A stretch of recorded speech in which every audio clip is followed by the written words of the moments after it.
예, 이번 시간에 우리 작년까지는 없었던 내용이긴 한데 우리 회계에 대한 기초 관련되는 기본적인 이론들을 좀 정리를 하도록 하겠습니다. 그래서 이번 시간에는 회계와 재무제표에 대한 기본 개념 설명을 드리겠습니다. 자, 기업회계와 회계 기준이라고 해서 우리 교재에는 3페이지가 되겠습니다. 자, 회계에 대한 기본적인 부분은 정보 이용자의 합리적인 의사결정에 도움을 주기 위해서 우리가 그 정보를 제공하는 게 회계의 기본적인 의미가 되겠습니다. 그래서 정보 이용자라고 하면 주주, 채권자, 경영자, 기타 이용자라고 되어 있는데, 자, 기타 이용자에는 과세관청도 들어가 있다라고 보시면 됩니다. 그래서 회계로 만들어져 있는 재무제표가 국세청으로 들어가서 세금 계산하는 데도 영향을 미치게 됩니다. 자, 경제적 정보를 제공을 한다라는 건데, 화폐적 정보라든가 과거 정보, 비화폐적 정보, 미래지향적인 정보도 포함해서 제공을 하고 있습니다. 그 다음에 식별하고 측정해서 전달하는 과정이다라는 거죠. 회계는 정보 이용자한테 합리적인 의사결정을 할 수 있도록 경제적 정보를 제공을 하는데, 그 제공할 때 그 과정들을 이야기하고 있습니다. 그래서 회계 정보를 생산하는 과정과 이용 과정까지 포함하는 정보들을 제공을 한다라고 보시면 되겠습니다. 그래서 기본적인 회계에 대한 개념을 정리를 하실 수가 있겠고, 자, 회계에 대한 기본 과정과 질적 특성에 대한 부분들이 나옵니다. 자, 교재는 5페이지가 되겠고요. 자, 기본 과정은 기업 실체 과정, 계속 기업 과정, 기간별 보고의 과정에서 세 가지가 기본적으로 적용이 된다라고 보시면 되겠고, 기업 실체라고 하는 부분은 소유주와 독립적으로 존재하는 회계 단위로 간주한다. 기업과 소유주는 완전 별개다라고 보시면 되겠습니다. 간주하고 회계 단위의 관점에서 그 경제 활동에 대한 재무 정보를 측정해서 보고하는 거다라는 겁니다. 그러한 개념. 자, 기업 실체는 대표자와 기업은 다르다, 분리되어 있다라고 보는 개념입니다. 자, 그 다음에 계속 기업의 과정은 그 목적이나 의무를 이행하기에 충분할 정도로 장기간 존속한다라고 보는 부분입니다.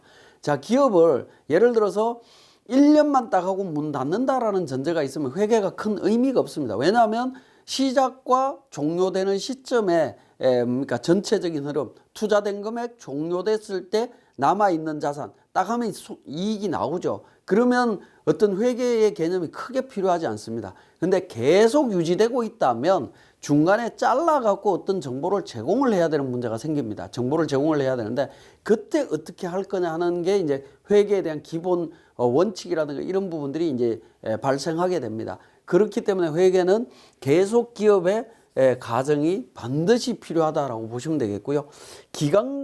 기간별 보고의 과정입니다. 기업 실체의 존속 기간을 일정 기간 단위로 분할해서 각 기간별로 재무제표를 작성하는 거다라는 겁니다. 이게 이제 일반적으로는 1년 단위로 진행이 되고 있죠. 그래서 1년 단위로 이제 결산해 갖고 우리가 재무제표를 공시를 하고 그 자료를 통해서 법인세도 신고하고 소득세도 신고하고 뭐 하는 절차를 거치게 됩니다. 그래서 기본적인 과정은 기업 실체의 과정, 계속 기업의 과정, 기간별 보고의 과정이 있다라는 거 기억해 주시고, 자, 그다음에 발생주의 회계로 이루어진다라는 겁니다. 재무제표 회계는 기본적으로 현금 유입이나 유출과 상관없이 거래나 사건이 발생한 시점에, 발생한 기간에 인식하는 부분입니다. 이게 발생주의다라는 겁니다. 자, 현금주의하고 반대의 개념, 좀 다른 개념이다라는 거 기억하시고요. 질적 특성이 되겠습니다. 재무제표를 통해서 제공되는 정보가 이용자에게 유용하기 위해서 갖추어야 되는 속성입니다. 그게 대표적인 게 목적 적합성이고요. 그 다음에 신뢰성이 되겠습니다. 목적 적합성은 뭐냐면 필요할 때 정보가 제공되어야 된다는 겁니다. 예측 가치, 피드백 가치, 적시성이 되겠습니다. 그래서 필요하고 예측 가능한 정보들이 제공이 되는 게 좋겠다. 정보 이용자가 원하는 정보를 제공해야 된다는 의미로 이해를 하시면 되겠습니다. 신뢰성은 표현의 충실성, 그 다음에 검증 가능성, 중립성이 되겠습니다. 자, 제공된 정보만 보고 충분히 이해할 수 있도록 자세하게 기록이 돼야 된다는 거고요. 검증 가능해야 된다라는 의미가 되겠습니다. 그리고 또 중립적으로 제공이 돼야 됩니다. 왜냐하면 어떤 정보 이용자한테 유리하게 갈 게 아니라 불리하든 유리하든 상관없이 모두 제공된다. 그런 의미로 이해를 하시면 되겠습니다. 그래서 재무제표 회계의 기본적인 특성은 목적 적합성과 신뢰성을 바탕으로 이루어진다라고 보시면 되겠네요.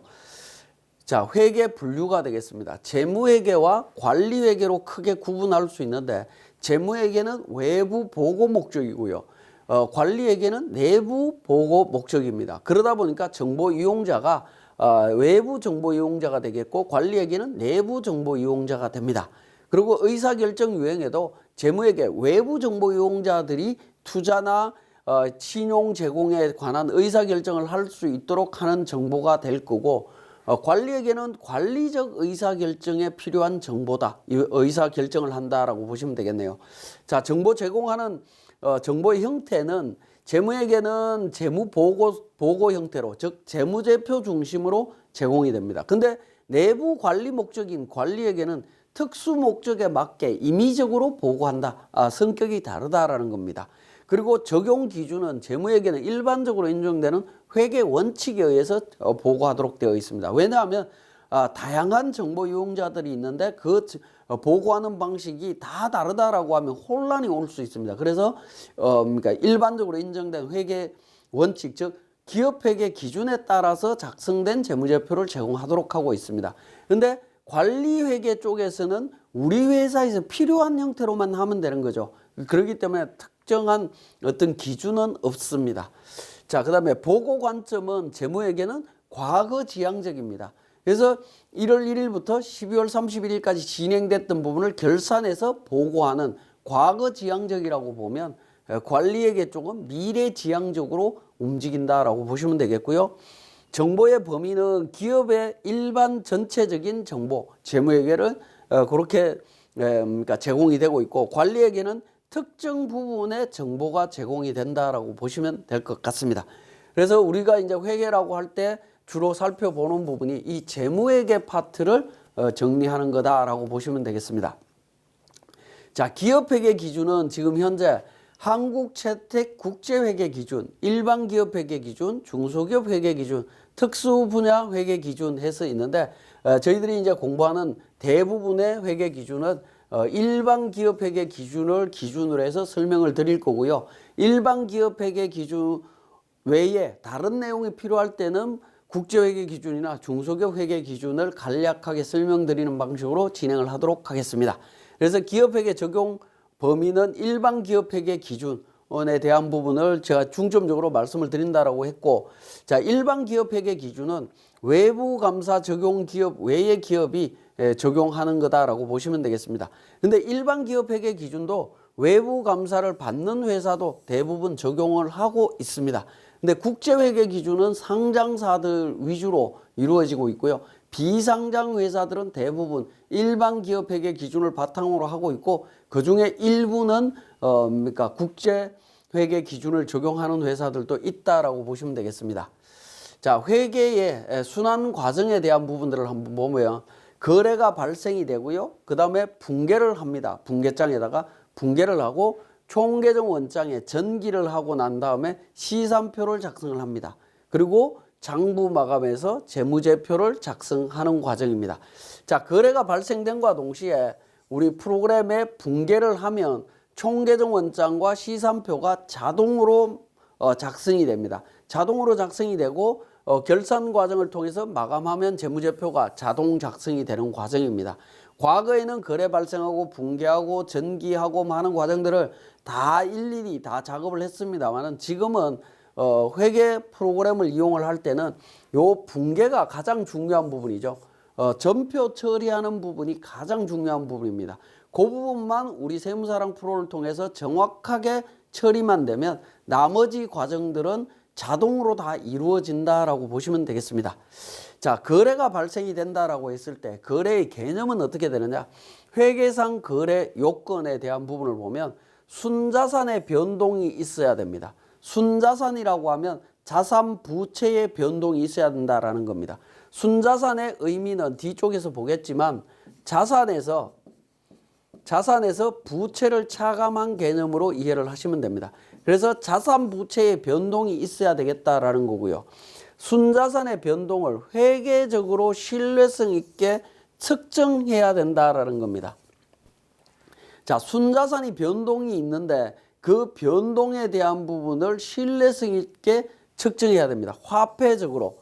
결과적으로 쉬운 얘기로 하면 금액이 도대체 얼마냐라는 겁니다. 정확한 금액을 산출할 수 있다면 회계적인 거래로 인정하겠다라는 겁니다. 자, 그래서 한번 보시면 회계상 거래하고 우리가 일반인들이 인식하는 거래하고는 두 개가 공통되는 부분도 있지만 다른 부분도 있다라는 겁니다. 우리가 화재가 났거나 분실했거나 도난당했다 이런 부분들은 사실은 일반적인 분들 입장에서는 거래가 아니다라는 겁니다. 왜냐하면 거래가 아닌데 회계상으로는 거래가 됩니다. 왜? 분실했거나 도난당했거나 화재가 난 부분은 내가 가지고 있던 자산이 없어진 부분이죠. 그죠? 순자산의 변동이 생겼기 때문에 요거는 회계적으로는 거래라고 인정을 하고 있는 부분이 되겠습니다. 근데 일반적으로 우리 상품 매입이나 매출, 자산 취득, 매각 뭐 요런 부분들 있죠. 요런 부분들은 회계상에서도 거래이지만 일반인들이 인식하는 것도 거래로 인정을 하고 있다라는 거죠. 자, 그다음에 상품 주문, 보관, 약속, 고용 계약 뭐 이런 부분들이 있습니다. 계약을 체결한다든가 이런 부분들. 이런 부분들은 일반인들은 거래라고 이야기를 합니다. 자, 부동산을 취득하기로 계약을 했습니다. 그냥 계약서만 작성했다라고 하더라도 거래로 인정을 합니다. 근데 회계적으로는 계약서라고 하는 종이를 문서를 작성했다 뿐이지, 우리 회사의 자산이나 부채가 변동이 일어난 건 아니다라는 겁니다. 그렇기 때문에 회계상 거래는 아니다라는 거죠. 그래서 기본적으로 회계를 처음 공부하시는 분들은 회계상의 거래와 일반 거래를 좀 구분하실 수 있어야 됩니다. 그래서 일반적인 거래에 해당되는 예외상으로 있는 주문이라든가 이런 부분들은 우리 회계적으로는 아무런 의미가 없는 거다라는 겁니다. 그래서 그걸 좀 구분하실 수가 있어야 되겠고요. 자, 거래의 종류는 교환거래, 손익거래, 혼합거래로 이렇게 구분하실 수가 있습니다.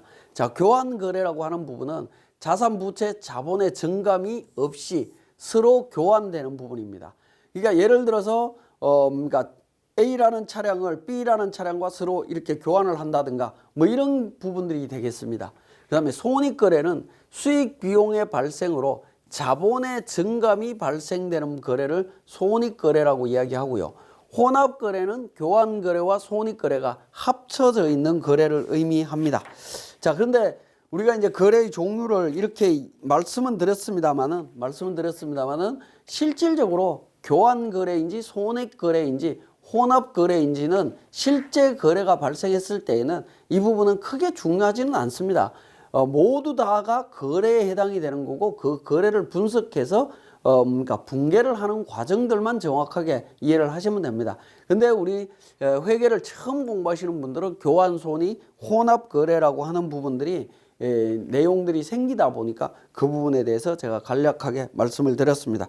자, 교재는 이제 이 내용이 9페이지에 있습니다. 참고하시고요. 자, 분개 및 전기라고 나옵니다. 자, 이 부분은 분개라고 하는 부분은 거래 발생 순서대로 계정 과목과 금액을 차변, 대변으로 나누어서 기록하는 부분을 분개라고 이야기를 합니다. 자, 우리 일반적으로 분개를 하시오라고 이제 문제에서는 그렇게 나오지만 우리가 일반적으로 이야기할 때는 회계 처리해라라고 이야기하면 분개하라라는 의미로 이해를 하시면 됩니다. 그러면 차변 계정, 대변 계정으로 나누어 갖고 금액하고 계정 과목을 설정하는 그 과정이라고 보시면 되겠습니다. 그래서 분개라는 용어가 있고요. 그 다음에 전기라고 하는 부분이 있습니다. 분개 또는 전표의 내용을 총계정 원장으로 옮겨 적는 과정입니다.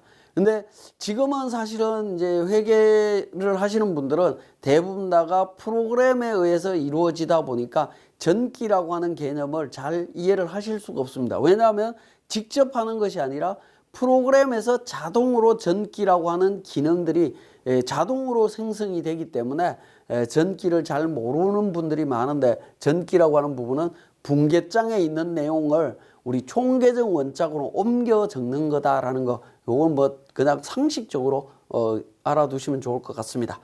자, 계정의 개념이 되겠습니다. 자산, 부채, 자본, 수익, 비용 등의 변동을 주는 거래 내용을 공통된 거래 항목으로 기록 분류하고 계산하기 위한 단위다라는 거고요. 이런 부분들에 대해서 이름표를 붙인 게 계정 과목이 됩니다.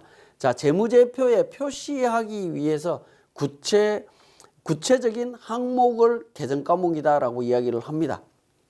그래서 계정 과목은 유동성 배열법으로 배열을 하도록 되어 있는데, 유동성 배열법에 의해서 회계 처리를 하는데, 재무제표를 만들 때 하는데 이 부분은 신경을 안 쓰셔도 됩니다. 왜냐하면 우리 프로그램 세무사랑 프로에서는 자동으로 유동성 배열법에 의해서 모든 게 다 이루어지도록 되어 있기 때문에 그렇습니다. 그래서 여러분들은 처음 회계를 공부하시는 분들은 요 계정이나 계정 과목에 대한 의미라든가 이런 부분들을 좀 기억하실 필요가 있습니다. 자, 그 부분은 우리 교재 본문으로 들어가면 계정 과목에 대한 성격이라든가 이런 부분들을 파트마다 제가 자세히 설명을 해놨습니다. 그 파트를 이용해 주시면 되겠습니다. 자, 거래의 판료수가 되겠는데, 거래가 이루어지면 차변 요소와 대변 요소로 구분을 짓게 되고요. 그 구분을 하게 되면 차변 요소 항목으로는 자산 증가, 부채 감소, 자본 감소, 비용 발생이라고 하는 항목들로 구성이 됩니다. 그 다음에 대변 요소는 자산의 감소, 부채의 증가, 자본의 증가, 수익의 발생이라고 하는 항목으로 이렇게 구성이 되는데, 자, 이 부분은 어떤 약속이라고 보시면 됩니다. 차변과 대변, 오른쪽 왼쪽을 우리는 차변 대변으로 부르자라고 약속을 한 거고요. 그 항목의 요소들을 이렇게 정리를 해놨다라는 겁니다. 그리고 그러한 거래들이 일어났을 때 차변 항목과 대변 항목을 분석을 해보면, 차변 항목에 자산이 증가되었다라고 하면 대변 항목 쪽에서는 자산의 감소, 부채 증가, 자본의 증가, 수익의 발생, 요 네 가지 중에 하나의 항목으로 하나 이상의 항목과 연계가 될 수밖에 없다라는 겁니다. 마찬가지로 부채의 감소도 대변 요소 네 가지 중에 하나와 또는 하나 이상과 연계되도록 되어 있습니다. 마찬가지로 대변 요소의 자본 증가라고 하는 부분도 마찬가지로 차변 요소의 네 가지 항목과 연계되도록 되어 있습니다. 이렇게 연계되는 내용들을 우리는 거래의 판료소다라고 이야기를 합니다. 그래서 회계적 거래를 분석을 하게 되면 반드시 이 거래 판료소로 분석되도록 되어 있습니다. 자, 거래의 이중성에 대한 부분이 되겠습니다. 거래의 판료소인 차변 요소와 대변 요소가 결합돼서 그 금액의 합계액이 차변과 대변이 일치하는 현상입니다. 제가 앞에서 거래 판료소에서 차변 요소와 대변 요소는 항상 같이 연계가 된다라고 했습니다. 그죠? 그러면 시소라고 생각을 하시면 됩니다. 차변과 대변은 딱 시소에 그러니까 올라타면 딱 평형을 이룰 수밖에 없습니다. 균형을 딱 이룰 수밖에 없는 구조로 되어 있는데요. 그 구조가 이제 거래의 이중성의 의미인 거고요. 그 다음에 대차 평균의 원리다라는 겁니다. 거래가 차변 요소와 대변 요소가 결합돼서 동시에 증가 감소하도록 되어 있습니다. 그래서 차변에 100원이 빠지게 되면 대변 요소에는 무조건 어떤 항목이든 같이 100원이 빠져서 차변과 대변은 균형을 이룰 수밖에 없다라는 겁니다. 그렇게 균형을 이루도록 되어 있는 원리가 대차 평균의 원리이고, 그 부분이 이제 자기 검증 기능을 가지고 있다라고 보시면 됩니다. 시소가 이렇게 기울어져 있으면 회계에서는 뭔가가 잘못됐다라는 거죠. 한쪽이 지금 잘못되어 있다라는 겁니다. 그걸 수정할 수 있는 자기 검증 기능도 가지고 있습니다. 그래서 회계에서는 거래 판료소와 더불어서 거래 이중성, 대차 평균의 원리에 대한 개념을 정리를 하셔야 됩니다. 자, 재무제표 등식과 손익계산서 등식에 대한 부분들을 한번 보면, 재무상태표 등식이라고 해서 기초자산은 기초부채 플러스 기초자본입니다. 자, 요렇게 잘라서 요게 차변 쪽 항목이고요. 부채, 자본을 우리는 대변 쪽 항목이다라고 이야기를 합니다. 자, 요렇게 구성이 되도록 되어 있습니다. 그래서 자산은 부채 플러스 자본이다라는 산식으로 구조가 이루어집니다. 자, 자본은 자본은 기초자본 플러스 당기순이익이 기말자본을 구성하도록 되어 있습니다. 기말자본을 구성하도록 되어 있고요. 기말자본은 기말자산에서 기말부채를 차감하도록 되어 있습니다. 차감하도록. 그러니까 부채가 차변 쪽으로 이동을 하게 되면 자산에서 부채를 빼서 자본이 나오는 구조가 되는 거죠. 그죠? 기말자산은 기말부채 플러스 기말자본이기 때문에 요 산식을 이렇게 변경을 할 수 있다라는 겁니다. 자, 재무상태표상의 그러니까 등식 자산은 부채 플러스 자본인데 그 자본에는 당기순이익이 포함되어 있다라는 거 기억을 하시고요. 자, 손익계산서 등식을 보면 총수익에서 총비용을 차감해서 당기순이익을 계산하도록 되어 있습니다. 요 당기순이익이 최종적으로는 자본에 포함이 된다라는 겁니다. 그래서 손익계산서 항목이 마지막에 가서 당기순이익에 포함돼서 기말자본에 이렇게 합쳐지도록 되어 있습니다. 구조가. 그래서 여러분들은 회계 처음 공부하실 때는 요 산식을 반드시 좀 기억을 하셔야 되고요. 요게 이제 조금 시간이 흘러가면 머릿속에 이제 자연스럽게 내 걸로 이해가 되고 나면 이건 뭐 기억은 굳이 안 하셔도 상관은 없습니다. 굳이 안 하셔도 상관없지만 요런 내용들로 구성이 되어 있다라는 거고 요런 내용들을 바탕으로 해서 우리 프로그램에서 모든 게 다 이루어진 구성이 되어 있다라고 보시면 될 것 같습니다. 자, 재무상태표. 지금부터 이제 각종 이제 재무제표에 대한 부분들을 한번 살펴보면요. 우리 교재는 14페이지가 되겠습니다. 재무제표 관련해서 이제 재무상태표부터 한번 보도록 하겠습니다. 자, 재무제표는 재무상태표, 손익계산서, 현금흐름표, 자본변동표. 요게 이제 재무제표가 됩니다. 기본적으로. 근데 우리 일반적으로 실무하시는 분들한테 재무제표라고 이야기하면 원가명세서, 제조원가명세서나 공사원가명세서를 많이 이야기하는데 원가명세서 관련되는 부분은 부속서류입니다. 부속명세서가 되겠습니다.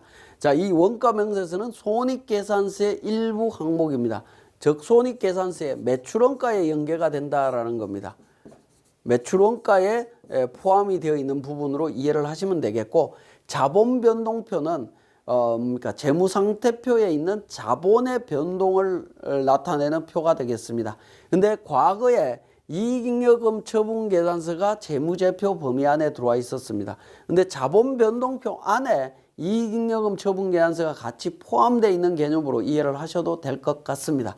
그래서 재무제표 범위를 확인을 하시고 그 재무제표의 작성과 표시하는 일반적인 원칙을 보면, 자, 기본적으로 우리 회계에 대한 기본적인 개념이 가정이 계속기업의 원칙이었죠. 그래서 재무제표 작성하는 것도 대원칙은 계속기업을 기준으로 하는 거다라는 거고요.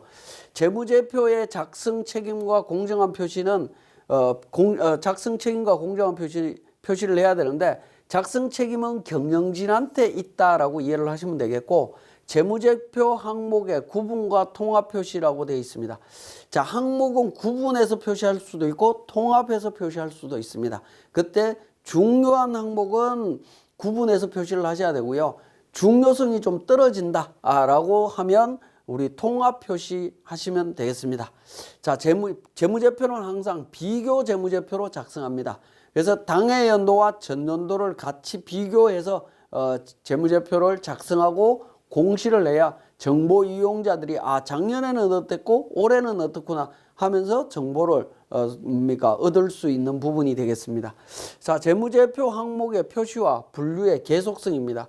자, 한번 표시하고 분류했다라고 하면 그 부분은 특별한 사정이 없는 나는 계속 적용을 해야 됩니다. 올해는 A라는 방법, 내년에는 B라는 방법, 이렇게 방법을 바꾸게 되면, 표시하는 내용들을 바꿔버리면 정보 이용자 입장에서는 굉장히 혼란스럽죠. 그래서 이러한 원칙을 통해서 작성하도록 되어 있다라는 겁니다.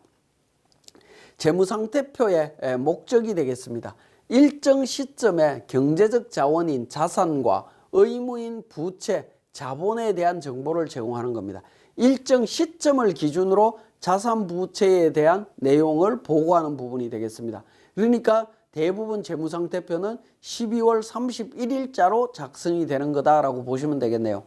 자, 재무상태표의 기본 구조는 자산과 부채는 유동성이 큰 항목부터 배열하는 것이 원칙인데 이게 유동성 배열법이다라고 하는 부분이고요. 유동성 배열법에 의해서 배분을 그러니까 나열을 하는데 그 부분은 우리 세무사랑 프로에서 자동으로 이루어지기 때문에 굳이 여러분들이 고민은 안 하셔도 됩니다. 자, 재무상태표는 이런 형태로 구성이 되어 있습니다. 회사명 단위가 나오고요. 일자가 나오죠.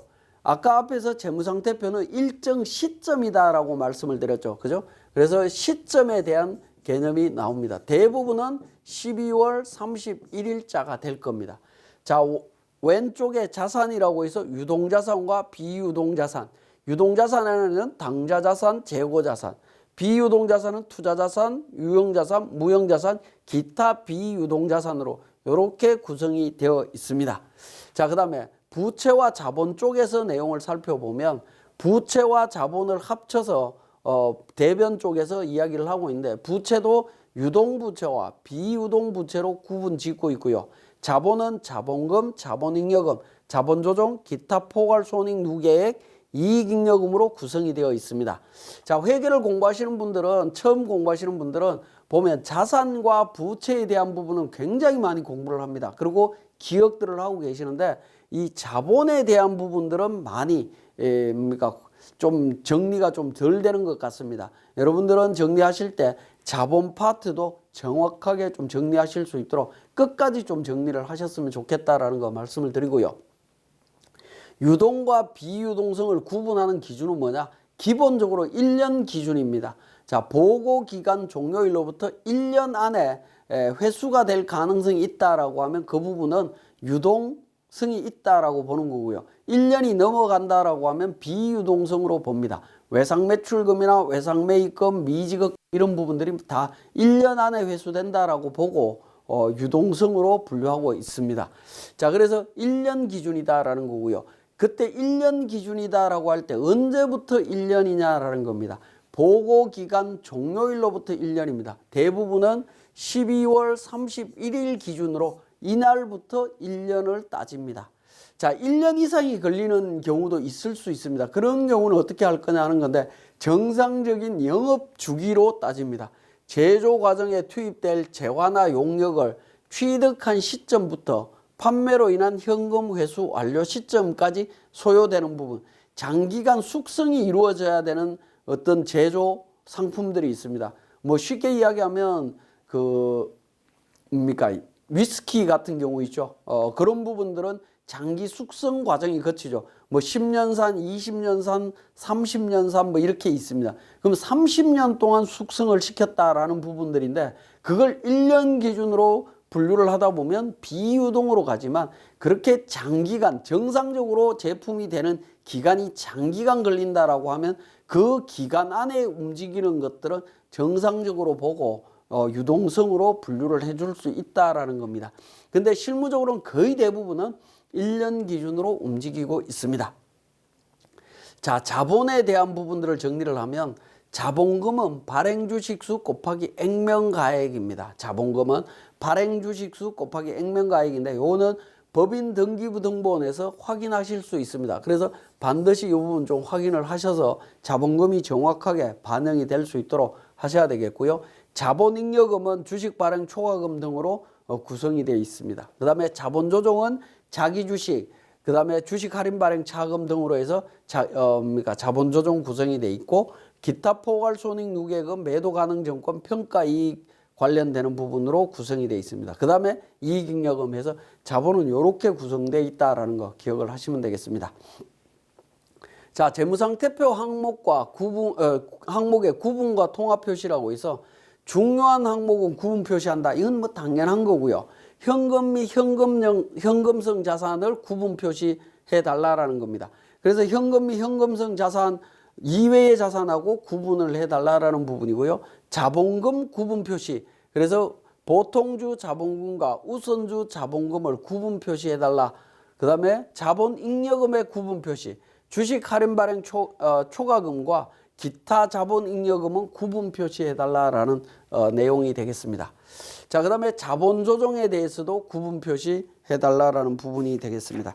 자, 이 부분은 우리 교재에 보시면 내용이 나와 있습니다.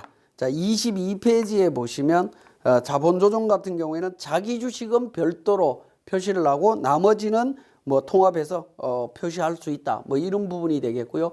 이익잉여금에 대한 구분 표시는 법정적립금, 임의적립금, 미처분 잉여금으로 요 세 가지로 구분해서 표시를 해달라 하는 원칙이 있습니다. 자, 자산과 부채에 대해서는 총액 표시가 원칙입니다. 총액으로 표시해야 되고, 그래서 자산과 부채는 서로 상계하면 안 됩니다. 상계 표시하시면 안 된다라는 거고요. 기업회계 기준에서 허용하는 경우에는 예외적으로 인정이 되는데 대원칙은 상계할 수 없습니다. 이게 뭐냐면 예를 들어서 제가 A거래처에 외상 매출금이 있습니다. 받을 돈이 있는데 또 A거래처에 제가 돈을 갚아야 될 돈이 있습니다. 그런 경우에는 자산과 부채를 각각 표시해야 된다라는 겁니다. 서로 상계하면 안 된다라는 겁니다. 자, 대손충당금 등은 직접 차감할 수 있다라는 건데 우리 교재 23페이지에 보시면 대손충당금에 대해서 대손충당금을 이렇게 설정해서 표시할 수도 있지만 관련 자산에서 차감해서 순액으로 이렇게 9,900만 원을 표시하실 수도 있다라는 겁니다. 자, 손익계산서 관련되는 부분 정리를 하겠습니다. 손익계산서의 목적은 일정 기간 동안에 기업의 경영성과에 대한 정보를 제공하는 겁니다. 자, 일정 기간 동안입니다. 그죠? 기간이다 보니까 손익계산서 양식을 보게 되면 기간이 나오죠. 재무상태표는 일정 시점이었고요. 일정 시점이었고 손익계산서는 일정 기간입니다. 그래서 매출액, 매출원가 해서 매출 총이익이 계산이 되고요. 거기에서 판매비와 관리비를 차감하면 영업이익 또는 영업손실이 나옵니다. 거기에 영업외수익, 영업외비용을 플러스 마이너스 하게 되면 법인세 비용 차감 전 순손익이 나옵니다. 거기에 법인세 비용을 차감해서 당기순이익, 마지막에 주당 손익까지 계산하는 구조로 되어 있습니다.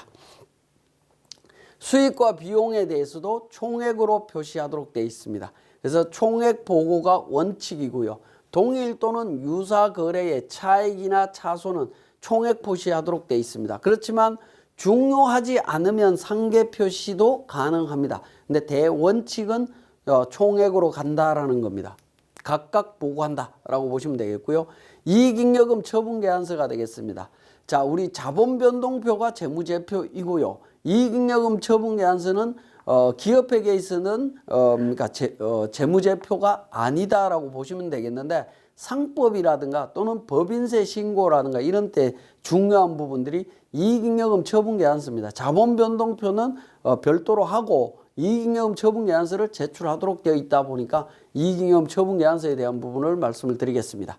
자, 이익잉여금 처분계산서는 이익잉여금의 처분사항에 대한 보고서다라고 보시면 되겠고 이익잉여금 처분계산서 또는 결손금 처리 계산서로 나오는데 기간이 있을 거고요. 잉여금에 대한 발생 기간이 있을 거고 처분 예정일과 처분 확정일에 대한 부분이 나옵니다. 잉여금을 이렇게 처분할 예정입니다. 또 잉여금을 이렇게 처분했습니다라는 그 확정된 날짜를 의미한다라고 보시면 되겠고 이익잉여금 처분계산서는 미처분 이익잉여금이라고 해서 전기월 이익잉여금, 회계 변경 누적 효과, 전기 오류 수정이익, 중간 배당, 단기 순이익 이렇게 포함된 총 잉여금에서 임의적립금 이입하고 처분액해서 차기 이월 금액까지 이런 형태로 구성이 되어 있습니다. 총 잉여금 중에 어떻게 사용하겠다라는 게 처분액이 나오면서 마지막에 잔액 구성이 되는 부분이고요. 미처리 결손금은 마찬가지로 전기월 이익잉여금에서 단기 순소지까지 다 포함해서 미처리 결손금이 발생이 되겠죠. 거기에서 이제 결손금을 처리해야 되는데 결손금을 임의적립금이나 법정적립금, 자본잉여금 요 순서에 따라서 결손금을 보전할 수 있습니다. 보전하고 차기월 미처리 결손금을 계산하는 구조로 그래서 이익잉여금 처분계산서는 플러스 잉여금이 플러스일 때는 이익잉여금 처분계산서라고 이야기를 하고 마이너스일 때는 결손금 처리 계산서다라고 이야기를 합니다. 그래서 이름표가 플러스인지 마이너스인지에 따라서 두 개로 따로따로 이야기를 하고 있다라고 보시면 되겠습니다. 자, 지금까지 우리 회계에 대한 기본적인 개념에 있어서 기본 개념과 재무제표에 대한 부분들을 간략하게 정리를 했습니다. 이번 시간 여기서 마치겠습니다.